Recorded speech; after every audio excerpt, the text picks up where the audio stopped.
Okay, so today I decided to do my project on media ecology theory. This theory was something I am interested in, especially with this day and age. We have media all around us, and I see how much it affects me and family and friends, how people really rely on media for everything. And I thought the theory itself was very interesting, and the way all of it was talked about. So I wanted to kind of expand and share my thoughts on media ecology. So I wanted to pull the definition straight from the textbook first. It says, the study of how media and communication processes affect human perception, feeling, emotion, and value. Which absolutely is true. We see media affecting every part of our lives, the way we look at things, the way we feel. But I also wanted to pull some more definitions from the internet. I have one from Google and then another from a source that I was reading about media ecology on just another article. So the first one is from an article, and it says it focuses on media as environments and environments as media, with an explicit concern for their evolution, effects, and forms. It comprises a theory about the complex interplay between humans, technology, media, and the environment, with the aim of increasing awareness of mutual effects. And then our second is media ecology looks into the matter of how media of communication affect human perception, understanding, feeling, and value, and how our interaction with media facilitates or impedes our chances of survival.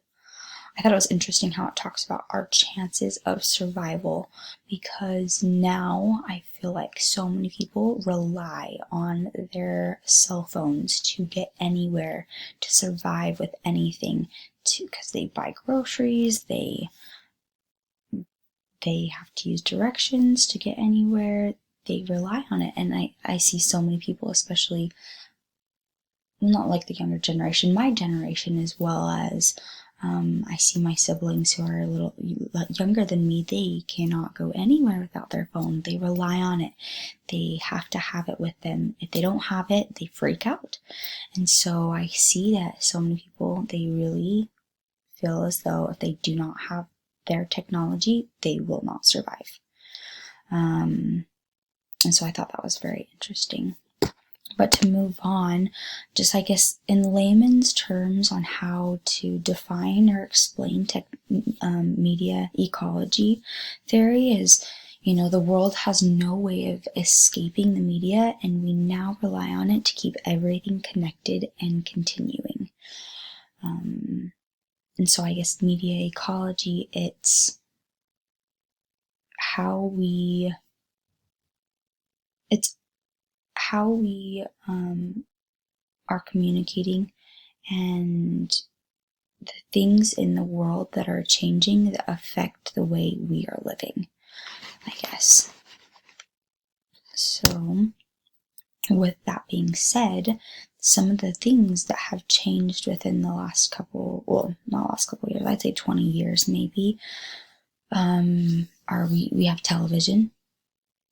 The many different things we have on our televisions. I mean, we can search the internet, we can watch whatever we want pretty much. There are so many different references, news. We have so many different things that we can sit there and watch that will affect what we are seeing and the way we are thinking, and it will change our lives eventually. And then we have music and headphones, which is very influential, especially in the youth age, and that's a lot of times where artists will try to create music that grab the attention of youth and the younger generation, and those words and the way music is portrayed can change people, can change lives. And cell phones, I mean, people have to have them on them all the time, as we see, and that's a way people communicate, and it's changed the way we communicate. And luckily we have them in this day and age, especially as we see this whole pandemic and how we can't communicate with families. It affects me personally because my family's in California. I'm stuck in Utah. So it's a good thing and a bad thing. We rely on them, and it's not always good to rely on them, but it's good that we have them. So we see from these few examples that it's changing our lives. And that's where we kind of get into technopoly, which I think was interesting because it's a definition. So I took this definition straight from the textbook, and it says a term coined by Postman that means we live in a society dominated by technology. So Postman, no, I think his theory, his studies were absolutely right. That we really do rely on technology and it dominates us in our society. And so I wanted to talk a little bit more about Postman, and so I read an article and wanted to share this little, because just to get a little background information on him. It says Neil Postman, the founder and master of media ecology, as a subject that today has become an important field of study. Media ecology was born in 1971, a key year in the field of communication. Yet today, 15 years after the death of its founder in 2003, at the age of 72, the well-known professor of New York University has still not received the recognition he deserves in Europe. And so Neil Postman, he just did a lot of research and studies on media ecology to see exactly what it is affecting and the different, how it's affecting our communication. And so it's just a little bit more information on him. And so we have the laws of media. So our first law, so I wanted to define this. It's in the textbook. It says further expansion of media ecology theory with focus on the impact of technology on society. So our laws, we have enhancement, law that states media amplify or strengthen society. Absolutely, media can definitely strengthen our society and amplify it. As we look on media and we see it, it will amplify anything that's going on around us because it exaggerates things. Obsolescence, law that states media eventually renders something obsolete or out of date. We see that all the time, from day to day, from month to month. We see media push things aside and make it obsolete, out of date, and go on to the next thing very quickly. And then we have retrieval, which is the law that states media restores something that was once lost. Media is constantly restoring things. I mean, we see fashion, for example. We have the 80s coming back, and this is because media has brought it back, whether it's television or pictures, and then designers, and they put it on this media, say this is back in style, use it, and so it's back, and then it will become obsolete again. And then we have reversal, which is the law that states media will, when pushed to their limit, produce or become something else. We see so many things becoming something that they were not once before. Even people, for example. Media can change people's perspectives and rearrange that and can form something that was not there before. And so, but with that being said, it's not just our day and age that has media ecology. It's been around for years. And so we look back to a tribal area, which is more face-to-face contact, which was our senses, our hearing senses. Then we have our literate era with the phonetic alphabet. That's more seeing, especially as also with the print era, the printing press, we had to see to understand what we were reading and comprehending.